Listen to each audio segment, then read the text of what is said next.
चुनाव जो है उसमें एनडीए का क्या रहेगा? देखिए, ये बात तो तय है कि झारखंड में एनडीए की सरकार बनने जा रही है और बिहार में भी 4 सीटों पे उपचुनाव होने वाले हैं। उसमें भी एनडीए के प्रत्याशियों की जीत सुनिश्चित है। जिस तरीके से आज की तारीख में प्रधानमंत्री जी के नेतृत्व में हरियाणा जैसा राज्य देख लीजिए, जहाँ पे लोग एक तरफा मान रहे थे कि विपक्ष की सरकार बनेगी, वहाँ पर जिस प्रचंड बहुमत के साथ भाजपा ने सरकार बनाई, ये प्रधानमंत्री जी के प्रति लोगों के विश्वास को दर्शाता है।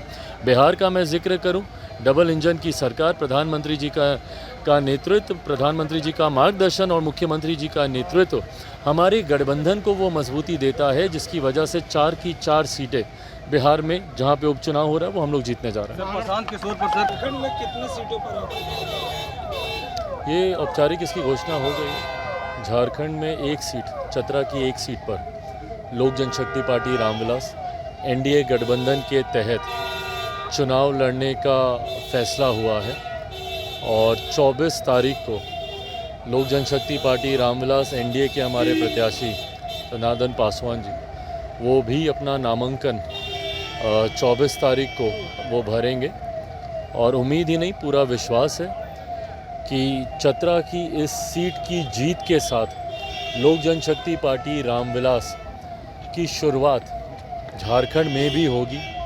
इसके पूर्व भी हम लोगों ने चुनाव लड़ा था, पर मैं मानता हूं कि इस बार जिस मजबूत परिस्थिति में हमारा गठबंधन और पार्टी है, तो इस बार चतरा की ये सीट हम लोगों के खाते में यकीनन आएगी, ये विश्वास है। सर, सीमांचल में गिरिराज सिंह एनआरसी चाहते हैं और मांझी जी ने भी सपोर्ट किया, आपका क्या स्टैंड है? देखिए, जिस तरीके से आदरणीय गिरिराज जी एक यात्रा पर निकले हैं, ये उनके व्यक्तिगत सोच से जुड़ी हुई ये यात्रा है, ना पार्टी की ये यात्रा है, ना ये औपचारिक किसी तरीके की ये कोई यात्रा है।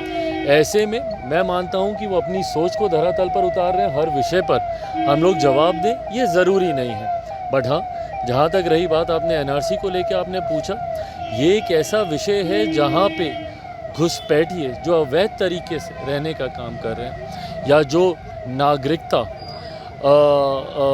जिनको देनी चाहिए शरणार्थियों के तौर पर, औपचारिक तौर पर, ये उससे जुड़ा हुआ विषय है।